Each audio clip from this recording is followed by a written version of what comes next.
اسی حوالے سے انتہائی اسٹانشنگ حدیث ہے، یہ حدیث تحفہ لے جائیں آج، صحیح مسلم میں 7088 نمبر، کہ آپ صلی اللہ علیہ وسلم نے ارشاد فرمایا کہ قیامت والے دن اس شخص کو بلایا جائے گا جس نے دنیا کے اندر بڑی نعمتوں میں ٹھاٹھ باٹھ سے بڑی لگژریس لائف گزاری ہوگی. اللہ تعالیٰ اسے بلائے گا کہ بڑی یاشی کی تو نے دنیا کے اندر، مجھے رسپانس نہیں کیا، فرشتوں ذرا اسے ایک غوطہ لگواؤ نا دوزخ کا. ایک غوطہ لگے گا، کہتے ہیں نا ایک پھیرا لگے گا، ایک پھیرا ہی انہوں لگنا ہے، ایک غوطہ دوزخ کا لگے گا. اللہ تعالیٰ اس سے پوچھے گا کہ اے بندے کیا دنیا کی زندگی میں تو نے کوئی آسائش پائی؟ وہ کہے گا یا اللہ تیری عزت کی قسم میں نے دنیا میں کوئی آسائش نہیں دیکھی، ایک پھیرے کی وجہ سے سب کچھ بھول جائے گا.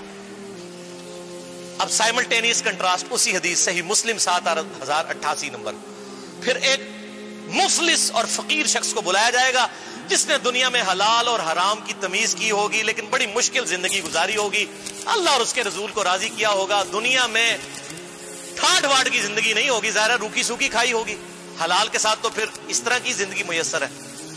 اللہ تعالیٰ کہا فرشتوں ذرا اسے ایک جنت کا پھیرا لگواؤ. فرشتے اسے جنت کا ایک پھیرا لگوائیں گے. جب وہ واپس آئے گا اللہ تعالیٰ پوچھے گا اور بھائی دنیا میں کوئی تکلیف دیکھی تو نے؟ اور کہے گا یا اللہ تیری عزت کی قسم کوئی تکلیف نہیں دیکھی، دنیا تو میری بڑی سکھی گزری ہے، کیونکہ رزلٹ آ گیا نا.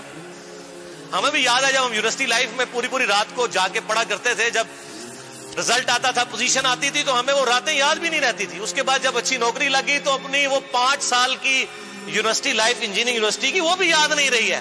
کیوں؟ انعام مل گیا. جب انعام مل جاتا ہے تو انسان اپنی تکلیف کو بھلا دیتا ہے، یہ انعام کی برکت ہے. تو اللہ تعالیٰ اس غریب سے پوچھے گا کوئی تکلیف دیکھی؟ کہے گا یا اللہ کوئی نہیں دیکھی. اللہ اکبر. ایک وظیفہ بھی لے لیں اسی حوالے سے، سنن ابی داؤد میں حدیث ہے انٹرنیشنل نمبر کے مطابق 5079 نمبر، کہ آپ صلی اللہ علیہ وسلم نے ارشاد فرمایا جس شخص نے فجر کی نماز پڑھنے کے بعد کسی سے گفتگو کیے بغیر 7 دفعہ پڑھ لیا اللہم اجرنی من النار، اے اللہ مجھے بچا لے آگ کے عذاب سے. کتنی دفعہ؟ 7 دفعہ. تو اس دن میں اگر وہ مر گیا تو اللہ تعالیٰ اسے دوزخ سے رہائی عطا فرما دے گا.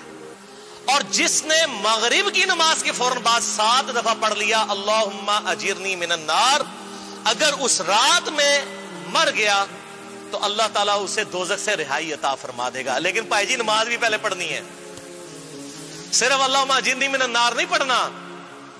نماز پڑھنے کے بعد کسی سے گفتگو کیے بغیر اسی حالت میں بیٹھے ہوئے اللہم اجرنی من النار 7 دفعہ پڑھنا ہے.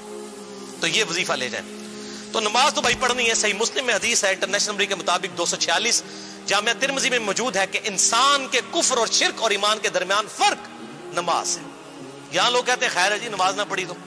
اور سنن ابی داؤد میں ایک حدیث ہے، مسند امام احمد میں بڑی ڈیٹیل کے ساتھ ہے، مشکات میں بھی اس کے 2 طرق ہیں انٹرنیشنل نمبر کے مطابق 1330 اور 1331، کہ آپ صلی اللہ علیہ وسلم نے فرمایا قیامت والے دن سب سے پہلے بندے سے نماز کے بارے میں سوال ہوگا. اگر اس کی نمازیں درست نکل آئیں تو اگلے سوال آسان در آسان ہوتے چلے جائیں گے، اور اگر نمازیں درست نہ نکلیں تو اگلے سارے معاملات مشکل در مشکل ہوتے چلے جائیں گے. وَلِعَوْذُ بِاللَّهِ تَعَالَى. اچھا بخاری اور مسلم میں ایک حدیث ہے کہ قیامت والے دن سب سے پہلے قتل کے مقدمے کا فیصلہ ہوگا.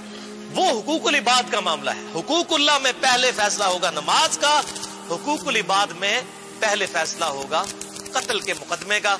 یہ اس کا آپٹیمل سولوشن بنتا ہے.